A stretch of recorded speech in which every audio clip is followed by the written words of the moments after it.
Kashogi, Dr. Leanne Lutz, Mr. Ngebo Rich Mgoma, Mr. Piyush Kandelwal, distinguished guest online of Swami Vivekananda Cultural Center at the Consulate General of India in Devon. I'd like to welcome all of you on our 5th episode of India A Feeling, a travelogue series. To begin our program today, I would like to invite Dr. Leanne Lutz. Dr. Leanne Lutz is a lecturer in the drama and performance at the University of KwaZulu-Natal Howard College. She completed her PhD in 2018. She is a founder of Flat Food Dance Company. She founded this company in 2003.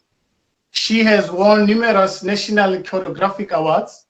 She has traveled quite extensively in Europe, America, and African continent to do her dance work. Now allow me to invite Dr. Leanne Lutz. Over to you, ma'am. Thank you. Namaste. Thank you, Sapiwa. Thank you so much for the very warm welcome, and thank you to Dr. Yogi. I'm so excited to be here to share my recent travels to India. I've been to India a few times, and my first trip to India was really to do Hatha Yoga. I was very fortunate enough to travel to Pune to do some yoga at the Iyengar Ashram, which was incredibly life-changing. But the bug bit, and apart from the Hatha Yoga, which I know that I've spoken about before, it was an opportunity for me also just to kind of see and learn a little bit about India. I kind of fell in love with the country. There was lots of similarities between KwaZulu-Natal and South India and Tamil Nadu. The beaches, the weather felt very similar. The flavors, the smells felt very similar. So it was kind of a home from home, but also it was a real eye-opener. And for me, you know, someone who was really on a kind of spiritual quest and a desire to also see a bigger world and to really understand things that were not my own. India was a really beautiful experience for me. So I wanted to tell you today just a little bit about my incredible trip that happened in 2020. Very, very fortunate to have traveled to South India before the lockdown. In fact, I got home just 2 weeks before the lockdown began, so I was incredibly lucky to have had this trip. I went for 3 weeks, and I went with the intention, obviously, to do some Hatha Yoga in Pune, but the traveling part of the trip was to go and do a temple tour around South India and Tamil Nadu, and to go and see some of those incredible temples that date back to, you know, lives and lives and lives before us. And for me, the opportunity to go and walk in the footsteps of the gods was really an incredible gift and kind of something that was a yearning in me. I also took the opportunity to travel to Kerala, which was the first time that I went to Kerala, which was also extraordinarily interesting, and I'll talk a little bit about that later. So I wanted to tell you a little bit about the temple tour, but also, you know, for me, as a dancer and a choreographer, you know, I'm always interested not just in dance and movement, but also the movement of people. And one of the things that really struck me about the South Indian temples was the incredible movement of people. I met families who had been traveling for like 10 days on foot to get to the temples, and the incredible humility of being in the presence of families who had walked for 10 days to sit and just be there at the moment when the shrines were open and the gods were revealed, and the honor of being able to sit with those families, and just the humility of people. There is, I mean, as you all know, that beautiful saying in Hinduism that the guest is God. And I felt like traveling through South India and visiting the temples that I was treated with an incredible level of kindness and acceptance, which was, you know, I mean, of course, everyone wants to sell you something, so there's also that, which is also lovely, but there is that beautiful sense of being met with the kindness of strangers and of people wanting to know where you are from and treating you to this incredible space. So I'm also, as some of you know, I'm a vegan, so I'm always nervous when I travel that I'm not going to be able to eat, because as a vegan, I've chosen not to, you know, eat anything that comes from an animal. It's part of my own spiritual and moral and ethical code.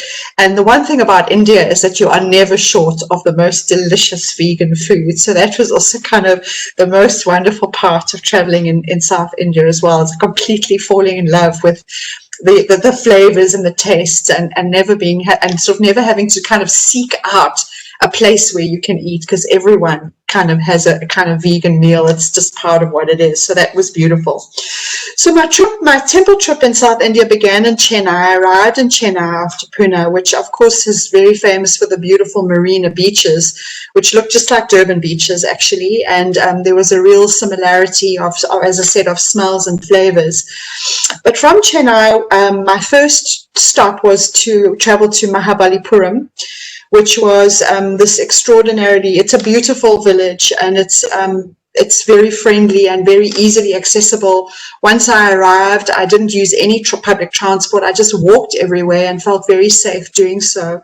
So the thing about Mahabalipuram, of course, is there are lovely beaches as well, but was to go and see the Five Radhas, which are these kind of monolithic monuments that date back.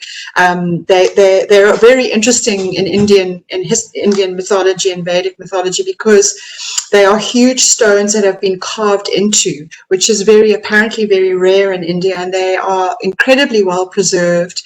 And very beautiful, and you can walk around. There are times where you can go in, but they obviously don't let you go too close to the frescoes, obviously because trying to preserve them. But just, it began this beautiful thing of just diving into cultures of incredible art and incredible the stories of the Ramayana, the stories of the Mahabharata, all etched into these incredible, relief stones. So that was really beautiful, and it's a very beautiful little town, easy to get food, easy to walk around, people were very generous. And while I was in Mahabalipuram, of course, I took a trip to Kanchipuram to go and see the golden city of 1,000 temples, and for me, what was really beautiful were those temples are ancient and old, and to walk around them, the respectful thing of taking off your shoes and being able to go and walk around the temples. And I was struck also by the fact in India, for me, what was really interesting is that the temples are not,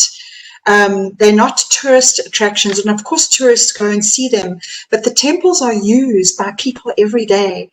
And, unlike maybe going to Greece and, some of those European cities where there are incredible things to see, things have become monuments. And the thing about India that really struck me was these temples are in use every day. So you get to walk in temples where you go, of course, as a tourist, but you also go into temples where people are praying, people are visiting, people are doing their religious ceremonies. So it felt kind of, I felt less of a tourist because I was part of places that were used and they were living monuments. And I think that was something that was so incredibly beautiful to me, that I felt that that of course I was seeing things that I've never seen before, but I felt that I was part of a living culture and a living spiritual practice. And that was really, it stayed with me, that, these are not just tourist kind of destinations. I was also very lucky in Mahabalipuram to stumble across a Vishnu temple, which was compared to the Five Radhas, which go back, to the 10th century, this Vishnu temple was a little bit newer, and I was absolutely welcomed into the temple. And I wanted to just sit and meditate in the temple and kind of just, be in this beautiful space. And actually, it was the most wonderful opportunity, because some of the locals who were praying in the temple took me around the temple. They kind of explained some of the processes of the temple, and and I sat chatting to a group of women who had traveled a very far way to come and sit at the Vishnu temple. So I've also felt, apart from the ancient temples, I was also very fortunate to spend some time in the everyday normal temples, and to sit and to speak with the locals who were very generous around sharing their spiritual practices with me. So from Mahabalipuram, I traveled to Pondicherry, which is perhaps slightly more of a tourist destination.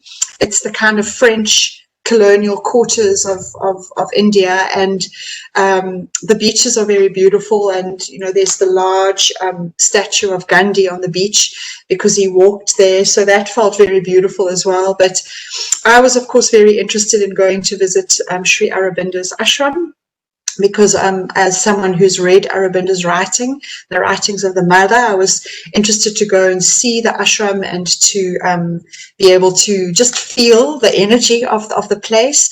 So the ashram was really beautiful. They take you visit, obviously only a certain amount of people are allowed in every day, but it felt really significant for me, who's read a lot of Aurobindo's writing, to be able to go and visit.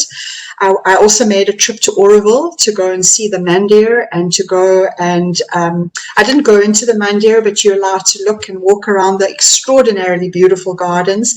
And Oroville is so interesting because it's this strange little multicultural village in the middle of India, where people from Germany and England and the US and Indian locals have created a community which is based on the principles of Sri Aurobindo, and the idea of kind of really just celebrating that we all share our common humanity.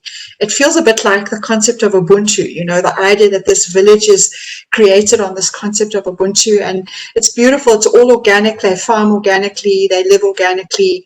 You can buy the most beautiful organic incense there, which was really lovely, and lovely places to eat. So the Pondicherry was really, really beautiful, and to go and just be in the space of Sri Aurobindo and the mother, and to be able to kind of walk in their footsteps felt like a very profound and wonderful thing for me to do as well.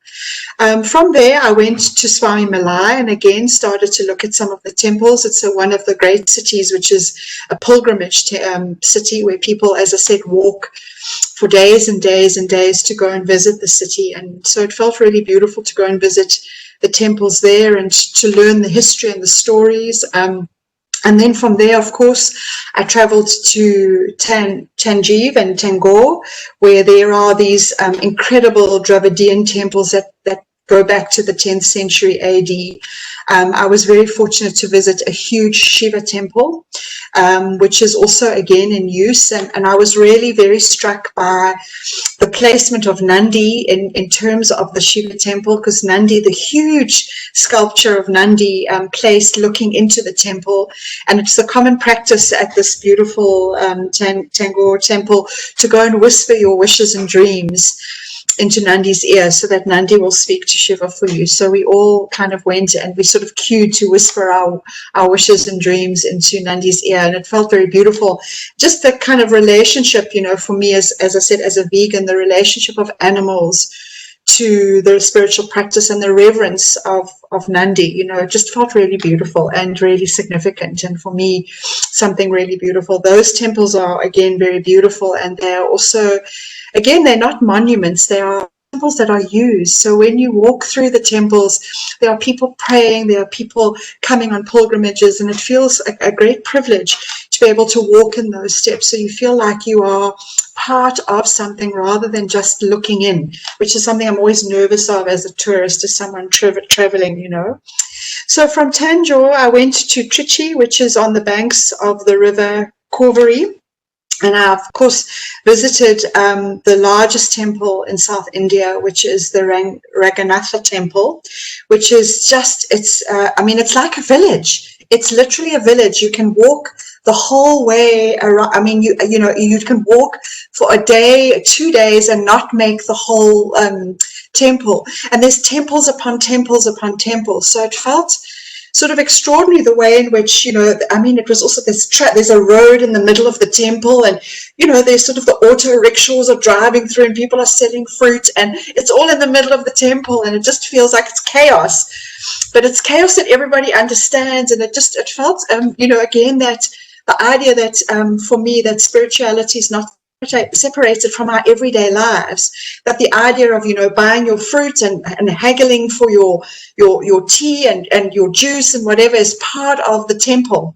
and it felt really beautiful. So that temple was really a high point for me, because it's so huge, and very, very fortunate to be with a guide who took us to the top of the temple on the kind of roof. And the idea of just, when you stand on the roof of that temple, on the temples actually, and just see the magnificence of the size of that temple, and just the beautiful sculptural reliefs of those, the temples and the shrines, and just seeing the extent of it was incredibly beautiful. And it's incredibly well preserved. The frescoes are painted very regularly. So, I mean, it's also, for me, it was quite a thing also, because my image of India is always the kind of those white marble temples, and I was kind of amazed at the colors, and the fact that there's the frescoes are painted, and this beautiful, just and incredibly well, well preserved and well kept. So for me, just that was really a huge high point. And as I say, just the kind of the confluence of private and public, and of spiritual and secular, all in one space, just felt like what our spiritual lives should be, in a way. And then, obviously, I was on my way heading down to Madurai. We stopped at Chettinad, which is, of course, a kind of heritage town, and just these incredibly palatial homes, and just walking around, seeing these homes, so also very, very beautiful. And another side of India that felt very grateful to be able to see, very beautiful homes, and old architecture. But eventually, of course, landing up in Madurai, which is, of course, if you're going to look at the temples in India, you have to land up in Madurai, which is, of course, one of the oldest cities in South India. And Madurai was a bit of a kind of, after all the quietness of the temples and the spaces before, Madurai is big, bustling, hot, humid, city, and loud, and if the noises go on all night. It felt like a bit of a wake up, and it was also very beautiful with different kind of sights and sounds of India. But of course, the temple there, of course, is the Meenakshi temple, and the idea of going to visit this again, which is just, it's a huge temple, and again, you can walk around for days and days. I was very, very fortunate to be invited back to the temple. I spent about a day and a half just being in the temple spaces and walking around, and I was very unfortunate to be invited back for the evening ceremony where they put the gods to sleep, and to watch the Brahmin priests, take the gods out and walk them around the temple, and then put the gods to sleep. It felt really beautiful, and I was invited to walk with the procession. So I felt, it was one of those beautiful Indian evenings where, it's hot and humid, but the stars are there, and it just felt very magical to be able to literally walk with the gods, and to be with the Brahmin as they put the gods to sleep. So that the Meenakshi temple is incredibly beautiful and very rich in its own history. And then from there, for me, that was kind of the end of my time in Tamil Nadu. And then because I've never been to Kerala, it was my wish and my desire to travel to Kerala. So from there, a huge shift going from Tamil Nadu into Kerala. I sort of drove up, and I entered Kerala via Periyar, which is it's kind of the high Western Ghats of India. So it's also, Kerala is a huge shift because the weather changes, the architecture changes, the people change, the sight smells, the food changes slightly. So it was very cool up in Periyar, because Periyar is up, as I said, in the high Western Ghats. I got to go and walk in the Rangar National Park, which is a tiger preserve. But for me, what was so extraordinary is that there are sacred ancient sandalwood forests that are protected by, the ranges in that area. And to go and walk in those sandalwood forests that are literally hundreds and hundreds of years old felt really beautiful. That idea of just being able to touch those sandalwood trees, which are sacred and protected, and to be able to walk in that was really, for me, very beautiful. So Periyar for me was really one of the highlights of the trip. And from Periyar, I went down to Munnar, which is still down, I say, but it's still very, very high. And Munnar, of course, is famous for the tea plantations. And some of the tea plantations rise to an elevation of like 2,300 feet, which is really high above sea level. It's cool. The tea grows very beautiful. beautifully. And then, of course, to walk in the cardamom plantations, you know, to kind of see cardamom not in its kind of seed form when you're cooking, but to see the cardamom actually growing on in the plantations. So that was really beautiful. And those tea plantations are exquisite because you can walk around them, you watch the women, you know, picking the tea, and it just, you know, you kind of, you know, you have, I don't know, renewed respect, because it's kind of still quite hard labor, that tea picking, and all done by hand and by women, which felt for me also, you know, someone is interested in that, significant. And then from there, of course, I travelled down back into Kumarakom, which is the backwaters of Kerala, and I went on a backwater trip. I went, you know, sailing and just looking at how people live in those beautiful Kerala byways, living on the river. And for me, I kind of thought, well, I could totally live here, to live near the water. You see people washing and living their lives as you travel through the backwaters. That felt very, very beautiful. And then my final destination was Cochin, which was, of course, there's two parts to Cochin, which is, of course, the modern, more industrial city, but of course there's the old fort. So for me, I was interested in the old fort because of the history. And just really, again, another space. Cochin seems to be another space in India where there is a confluence of many religions and many faiths. I mean, I was kind of bowled over to find that there's an old Jewish synagogue in Cochin, and there's a whole Jewish community, not a large community, but certainly a Jewish community. That the synagogue is absolutely beautiful, and you are allowed to visit it with reverence. But there's the kind of French, Portuguese, there's a whole interesting confluence. Obviously, it's a colonial history, and of course, India has taken it back. But you see people fishing in the old way with the nets still in Cochin. So very beautiful. And for me also as a performer, I've read a lot about Kathakali as a performance form, but I've never witnessed it. I've seen obviously bits on YouTube and whatever, but I got to witness a Kathakali performance, which is really lovely. It was a whole night endeavor. We went sort of as sundown, watching the actors and the dancers putting on their makeup, which takes sort of 3 or 4 hours, and then watching this extraordinary reenactment of some of the stories of the Mahabharata and the Ramayana, and just the storytelling. And it's kind of interesting because the men play men and women. They enact the stories, the incredible detail around face. Because, you know, for me, I'm very interested in classical Indian dance, and I know, you know, mostly about Kathak and Kuchipudi and Bharatanatyam. So to be able to witness the Kathakali performance, and I mean, I sort of lost my, I kind of started falling asleep at about 4 in the morning. But the community was going and the performance was going, and I was amazed that this is the norm, that you kind of do this all night, and it's the ritual of it. So that felt like an incredible gift to me as a choreographer and a performer, to be able to watch this. And that was kind of my trip. I flew back from Cochin back to Durban, and you are, I have to say, completely changed. Every time I visit India, I feel like there's a connection for me personally, but also that I learn new things. And that also for me, never having been to Kerala, that was an incredible high point. I was also amazed at the kind of Catholic influence in Kerala, and what was also so wonderful is that the Catholic churches looked like Hindu temples.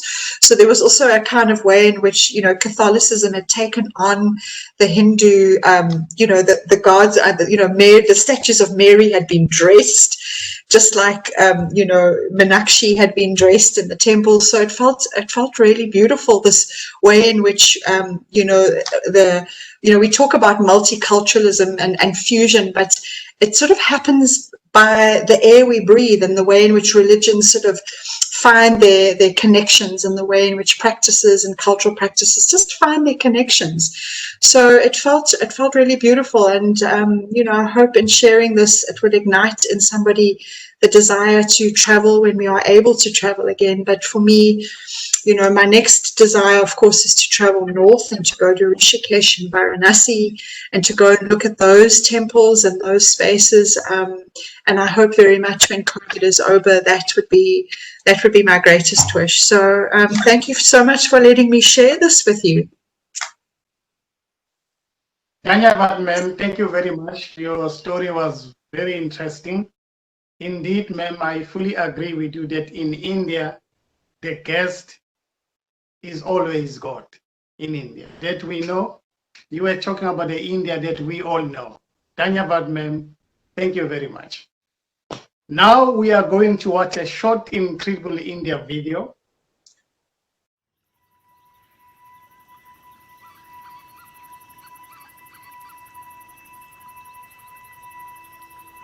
Kerala is one of the most beautiful places on earth. It is in the southernmost part of India. Cape Comorin comes on the southern tip where we usually see the sunset as well as the sunrise. We call the region God's own country because we are blessed with its mountains, climate, and the diversity of the people. My name is Jayakumar. I was born and grew up in Alleppey, which is known for the backwaters. These are winding rivers, canals, and lakes where people can get only around in a boat. I now work for the backwater cruise and I'm done for the last 2 years. These traditional bamboo houseboats, which used to carry rice from the adjoining paddy fields, are now highly sought after by the tourists and the visitors who come here. Alleppey is blessed with its diversified tradition, vast group-forming paddy fields, inland backwater fishermen, homestays, and it is truly unique experience for the visitors. In my time, I have managed 2 resorts in Munnar, and the region is like my second home. People also visit Munnar high up in the mountain, where they can experience and see the vast tea plantations as well as the spice gardens. And the tea is processed there before it's exported globally. It's probably some of the best quality tea in the world. If you're early in the morning, you can take a jeep to see the mist rising up in the mountains. These are really beautiful landscapes, and those who visit very seldom forget. Visitors come to see the city of Cochin for its colonial and cultural heritage. It's one of the most charming cities of India.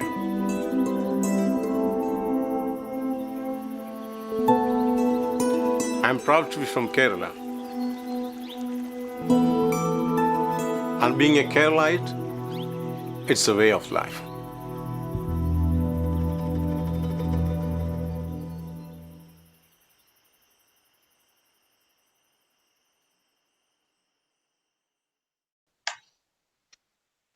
Thank you very much. The video was very interesting. The video was so touching. Now we will move to our next speaker, which is Mr. Ngebo Rich Mngoma. Mr. Mngoma is a 25-year-old who is currently studying in India, Hyderabad, under ICCR scholarship. He is studying BBA in Tourism and Hospitality Management. Now I am inviting Mr. Ngebo Rich Mngoma. Over to you, sir.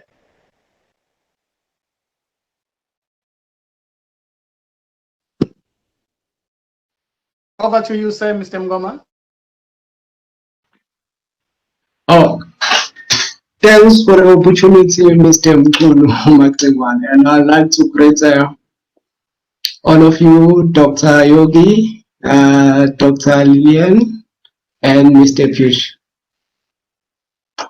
I'd like to take this opportunity and thank ICCR for giving me this opportunity. Actually, being here, it's kind of making me nervous because I'm talking to people who've achieved so much in life. So, thanks for having me.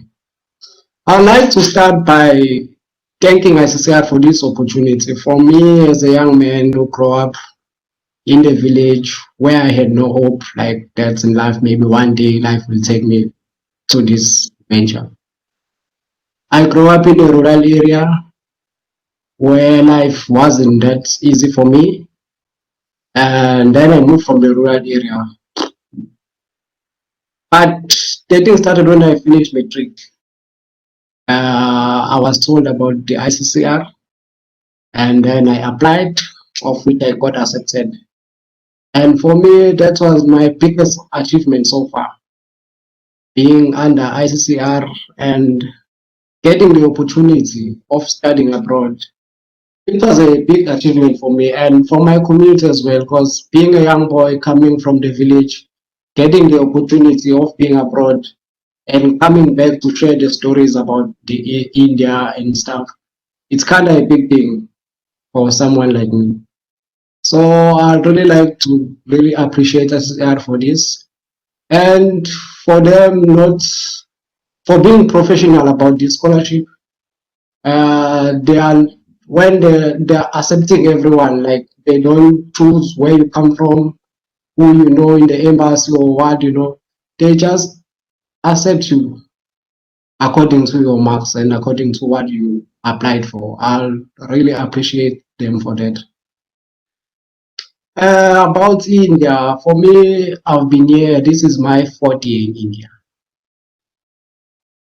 When I came, I remember I was nervous. I was young.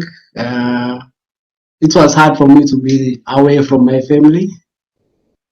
So when I came here, I found people, they are too welcoming, too lovely, too friendly. Everything about India is good, but people, they don't know India as we know people who've been here. They just know what is being told by social media. They know that India is a populated country, and they know that India is usually attacked by natural disease, by natural disasters and stuff. But they really don't know what is India inside when you come to inside India, and they'll never know because that's what the media is telling them. They're not telling them what's good about India. But for me in India, I found home away from home. That's how I can describe it. So my first experience when I came here, it was started with the food because we came at night. So we we found students who were already here, the likes of Amanda and others. So it was at night we had to eat. So they told us to buy biryani. Okay, we bought biryani. We were like, and then we were happy that we're gonna eat biryani our first meal. So when we reached the room and then and stuff, and then when we saw the biryani, biryani was very different from the biryani that we know back home. Even my friend Kevin, who's from Peter Marisburg, who's an Indian as well, he was very shocked because he didn't know that biryani. In the fact that we ate maybe 3 spoons or 4 spoons because we were still shocked. The way they are making biryani is totally different from home. Even the rice they are using, they don't just use the normal rice like we use back home, using anti-carol and stuff. It is a specific rice from biryani called rice biryani. So when you see that rice, no, this is not like the rice from home. But then we get used to it because now biryani, it's my favorite meal. It's my favorite meal now, biryani. So India has been very good to me. I've learned a lot of things here and I grow as a person. I've visited many communities. I made friends. There are even friends of I take them as my family to here. I have a friend Rajesh. He is Indian. I went to visit him in his community, in his village. The village here are so nice. People are very welcoming. Their family and stuff. It is very good to be here. And while I was here, because here in our college, because I'm in Hyderabad, in our college we have approximately 30 African students. So we ended up forming a team, a soccer team, because we wanted to have something to do. So they were here, it's not like back home. As I said, the country is populated, or they don't have sports ground and stuff like back home where you can go and train as well. But they have indoor courts and stuff. So we're playing in indoor courts every day. So one day we joined a tournament. It was a nice tournament. We played, but we lost in the final. But it was a great tournament. As I even won the player of the tournament. I don't know if I was deserving it or because they were just too kind to see the color of this person. I don't know. And I've did things here because I've visited the Bilamadi temple. It's a Hindu temple. It's made of marble. It's a very good temple. It's white in color. And people from when you go there, they're very welcoming. They see you. But what made me laugh most, I met someone. He asked me if I knew, I don't remember the name, but he asked me if I knew someone from Angola. And I was asked if I knew someone from Angola because when they see her, they think maybe Africa is a country, and then Angola, South Africa, those are all like the states of the country. But it's a nice feeling. I had a very great opportunity to do my internship in a company called Hasli Hyderabad. So in this company, basically, it's about tourism. We usually go to conferences. There is a big conference place where it's a conventional center in Hyderabad where people they gather for business from all over the world to Hyderabad. So I've been there working for them, so I get a chance to meet people from different countries. From there, we will take them to destinations like Golconda Forts. We'll take them there, they will see Golconda Forts and stuff. We'll take them to Hussein Saga, which is a very good park. It has the big lake there with the Buddha statue. And at night, it is very good. It's made, I don't know, but you'll see it's big, bold, with good colors in it at night. It's very good to go there at night. I say you can go during the day, but at night it is very good. And we had luck that ICCR last year, they took us there and other students with the college as well to experience it. So we went there, we were cruising in a boat, and we experienced like how good it is at night because the first day I went there, I went during the day. And I met friends where they took me as their brother. And sometimes you'll feel like when they ask you to visit them in their homes, you'll be like, ish, how I'm gonna eat the food, how I'm gonna interact with their parents, because their parents they don't speak English mostly, they speak Hindi. But then when you get there, it's really nice. They even teach you the language, but the language is quite difficult. But when you're there, it feels home. Because when you're here in a college, it's only you and your college mates and stuff. But when you go somewhere, when you find like this is a house, this is a home, the home is warm and everything, it really feels good.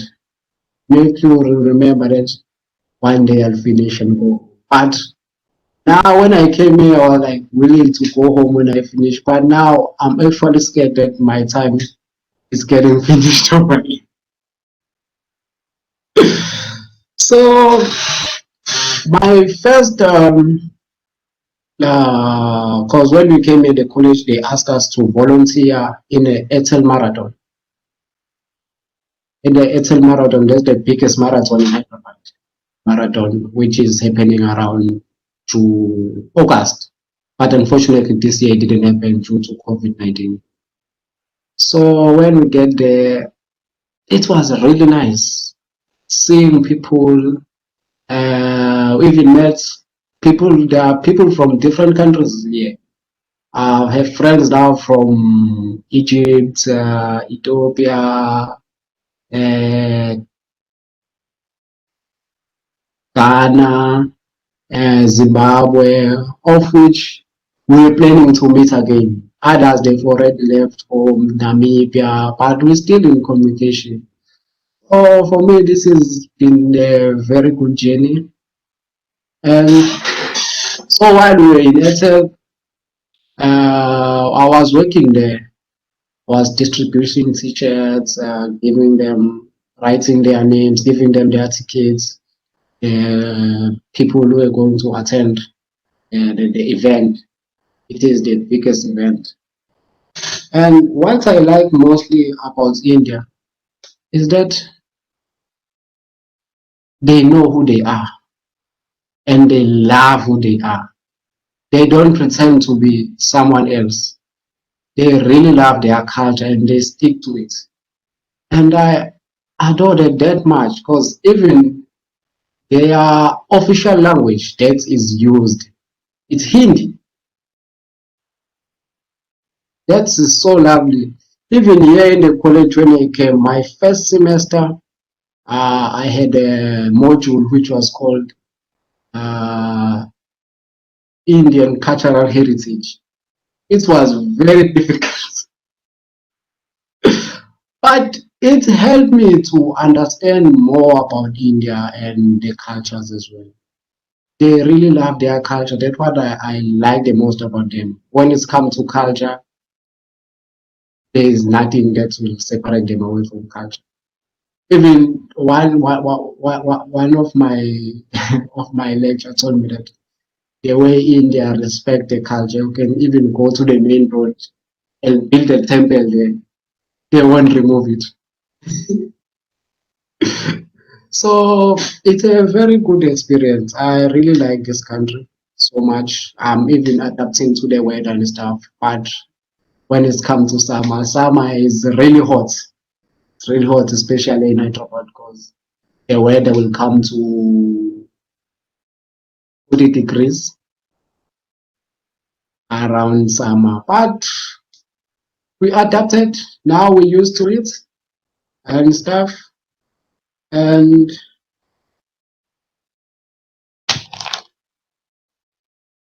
I've visited the university called Symbiosis when you came here. The ICCR they took us to the university. It's out of Hyderabad, but near Hyderabad, just near Hyderabad. I think that it's big, yeah, biggest university I've seen here in India. But I'm not saying it's the biggest university, but the one that I've seen, it's very good. And the teachings, yeah, when I came, I was thought I was gonna struggle with the language and stuff because you don't understand the accent actually. Like when you come, like it's kind of bit you want to listen very carefully when they talk. And then first day, teacher was teaching me food production, was talking and then was talking fast, so I couldn't understand. So he told us to write notes. Of actually, I only wrote maybe 4 words in the whole sentence that he was saying. And then he told me that you need to pull up yourself because if you fail this semester, you'll have to go back home. And that was my problem. Like, hey, that means for me, I'll have to pull up myself or else I'll go home. And then they helped me. My friends and teachers, they were very, very helpful.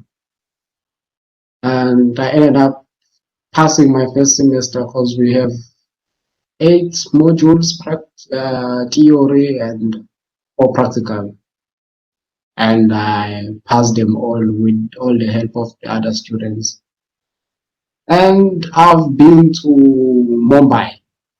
Mumbai, that's a very great city, very great state. I've visited Mumbai, and every time when I visit home, I go through Mumbai, Hyderabad to Mumbai.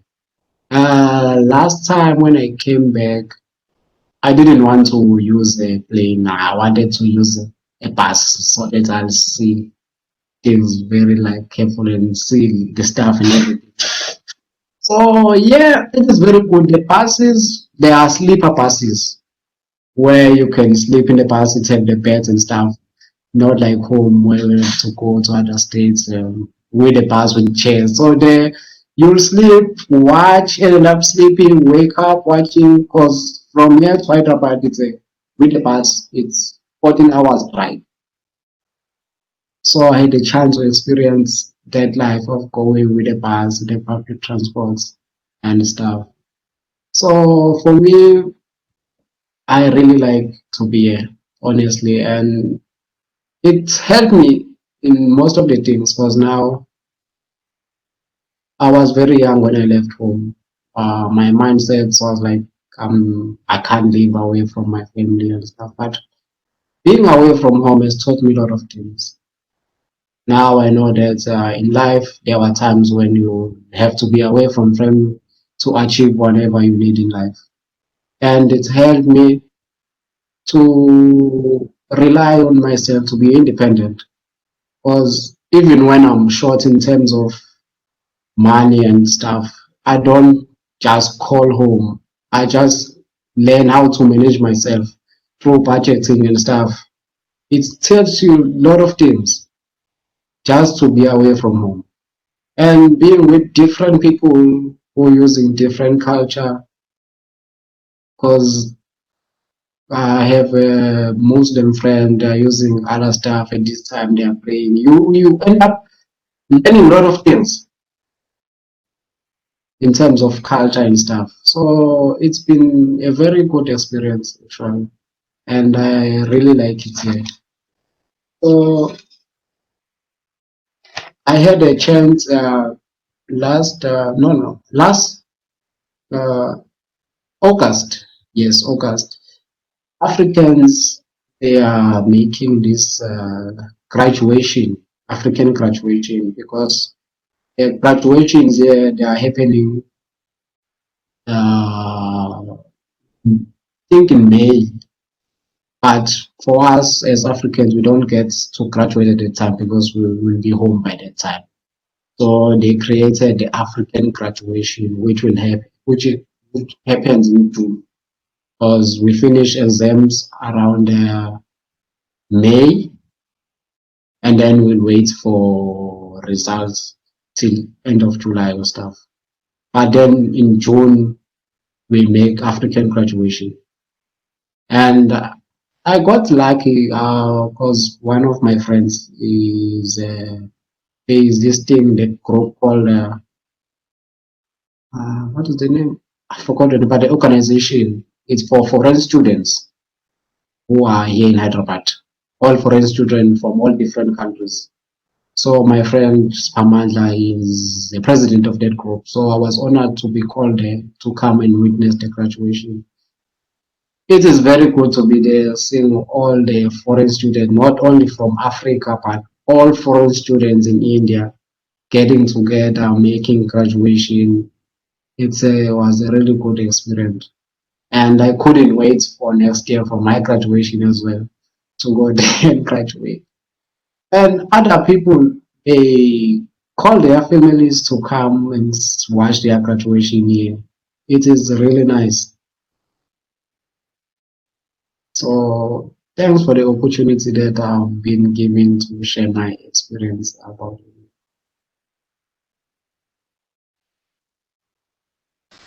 That was Mr. Ndebo Rich Mgoma. He was narrating his story about India. And to me, both the stories that we heard from our first speaker, Dr. Lian Lut G, and Ndebo story also, they are matching. They are appreciating India. So I am so glad for you, Mr. Ndebo, doing your studies in India. And definitely, I am 100% sure that in return, you will be a different man. So thank you also to both of our speakers today for telling us the need to embrace multiculturalism. And to Nebo also, I know he said now he is in India and he found a home away from home. Thank you very much, sir. It shows that you are welcome in India, you are happy in India, and there's a sense in me that by the time you leave India next year, I think you'll be crying, because of all the good memories that you are having in India. This is your good time. You are enjoying your life. Thank you very much, sir, because you are sharing the India that we know, India that is so accommodative to all their guests. To you now, I'm saying, Dhanyavad, sir, enjoy your great stay in India. Now we are reaching the stage whereby we are in the end of our program.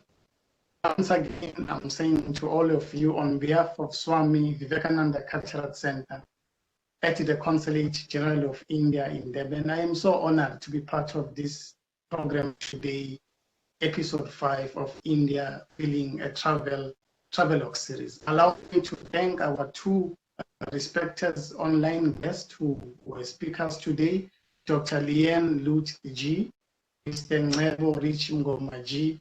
Thank you very much. Your stories, both of you, were very appreciating. So I'm saying to both of you, Dhanyavad, thank you. To Swami Vivekananda Cultural Center at the Consulate General of India in Durban, Dr.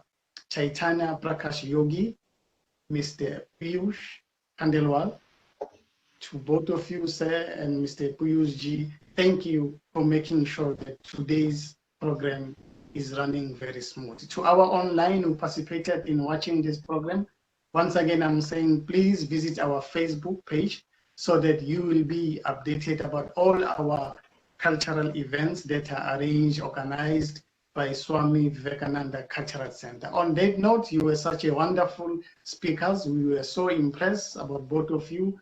I'm saying to you, thank you very much. Namaskar.